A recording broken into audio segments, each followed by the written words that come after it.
bike of 4:33, and then things went haywire for him. And what amazed me was it wasn't too much later we received an email from him from the hospital. And basically he told us what had happened and said it was still a bit dark. My Garmin was messed up and I was checking it and hit a pothole. And in his words, I went down quicker than a hooker on the Titanic.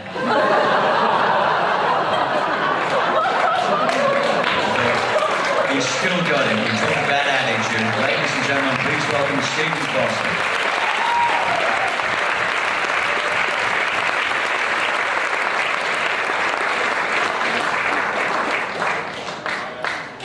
Look at me, my face looks like a busted melon.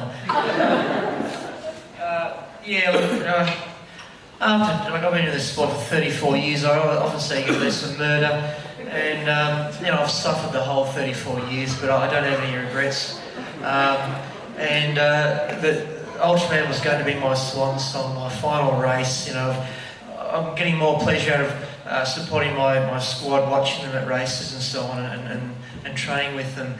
But after this weekend, Tony goes, "You're going to come back," and I was humming and hawing and thinking, I do have unfinished business here.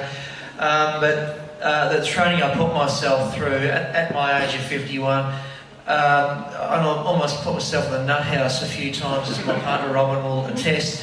The last couple of days leading up to the race, my two runners, Phil and Rob, I hope you don't mind mentioning your police officers, there's quite a few here obviously. I swore they were going to pull out the capsicum spray and drop me to the ground. I was that obnoxious and agitated the last few days. But after day one, here I am, in second place, and I'm over the moon. And that was after, swimming virtually neck and neck with Andrew Vickery. And for Christ's sake, the Pacific Ocean out there, how big is it? And we're knocking shoulders and bumping each other the whole swim.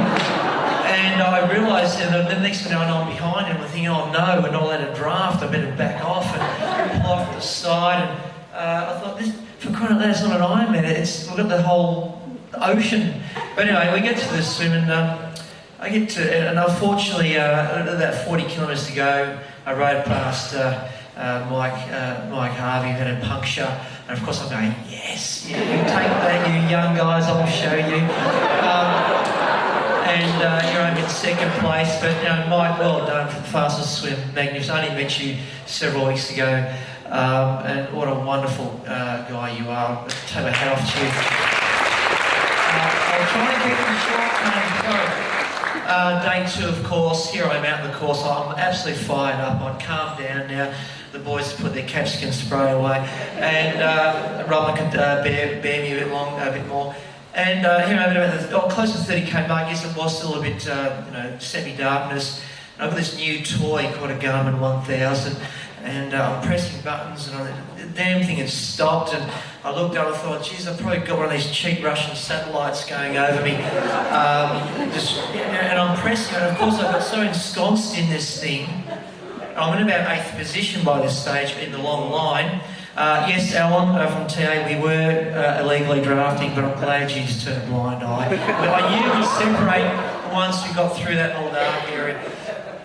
Trust me, we weren't drafting blatantly. But the next thing I know, looking at my computer, trying to get to work, my left hand left the handlebar, my head followed. I was still trying to press buttons. And next thing I know, I'm flying through the air, and I thought, oh my God, this is going to be ugly. And I blacked out and hit the ground, and I'm just flat out, just knocked out. And the applause you gave me here, I'd really like you to redirect this in a moment. You're going to hear why. The amount of support that I got out there, it just blew me away, and I hope I don't break down and cry in a few minutes. Trouty's crew, Trouty ran 5th this year. He's been a legend here in this sport. They were first on the scene. Now, I know they weren't supposed to be out on that no-go zone for 40 kilometres. I was saying, why are all these crews out here that are not meant to be here? But, I was much surprised. I emailed Tony and Dale, said, look, just ignore it. I'm very grateful for the fact that they were there, they were on the scene. And this is what blew me away. As I escaped from hospital, Robin came down with the escape car and we got back. So I've got to get down to the finish line and see everyone. The more I was talking to people, the more I realised how many people had actually stopped for me, and that just blew me away. Initially I heard Mike Harvey had stopped for me. He was just behind me. Then I ran into to Keith, from Trilogy Cycles. He was right behind me apparently. He stopped, and it was just blowing me away the more I looked at this. And there were a number of others who I spoke to. I do apologise that I can't remember everyone's name. Some of you I've only just met. And I know that you stopped when I was talking to you. There was another crew, I think it was Andrew Vickery's team I spoke to yesterday. You guys were filling in some of the blanks that I have that I just cannot remember from the accident. And we're having a few laughs along the way. But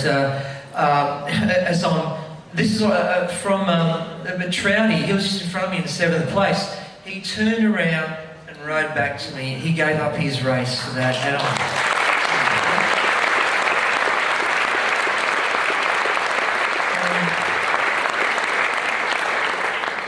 And I was a professional for 14 odd years in my previous life, and I'm still as competitive today, unfortunately. And this is what destroys me half the time.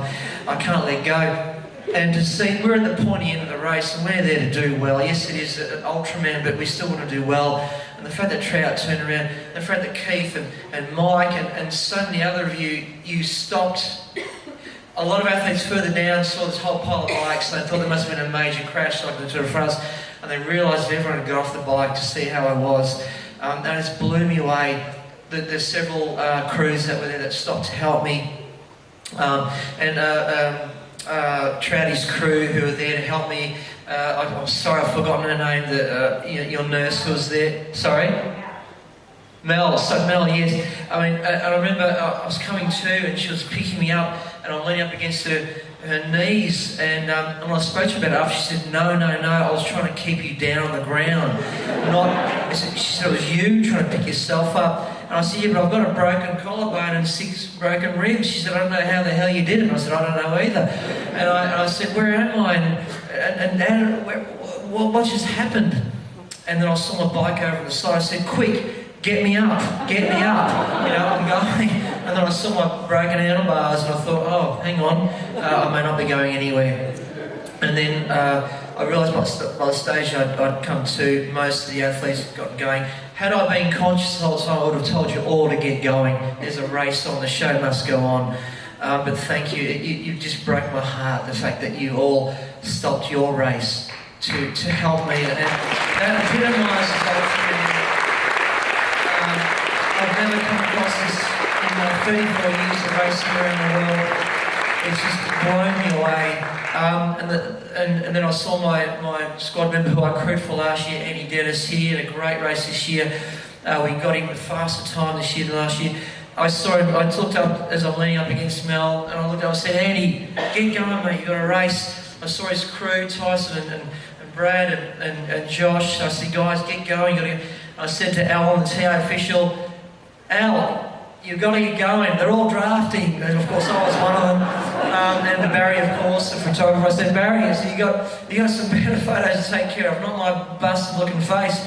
Get going. But I then ran in, just quickly, I'm finishing now. Yesterday afternoon, as I'm walking past the Surf Lifesaving Club, I ran across Deanna, the female winner, and she saw me. I looked at her, she looked at me, and she came over, and we embraced and shook hands, and she had tears in her eyes, and she said when she finished the race, she was so glad to know that I was all right. Thanks.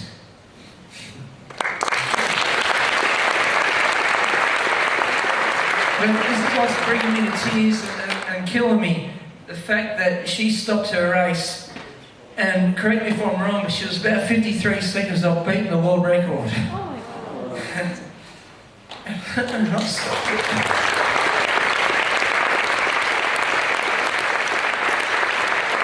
My whole life is about trying to win races when I was a professional. And she had a chance of breaking the world record on Noosa Ultraman Oz. Had the chance of holding the new world female record. She's 23 seconds off beating the ride record, and I know she chose to stop, and it was her choice, but I sort of had a hand in stopping her from getting that bloody record. So I'm really sorry, Deanna. It breaks my heart, but thank you everyone for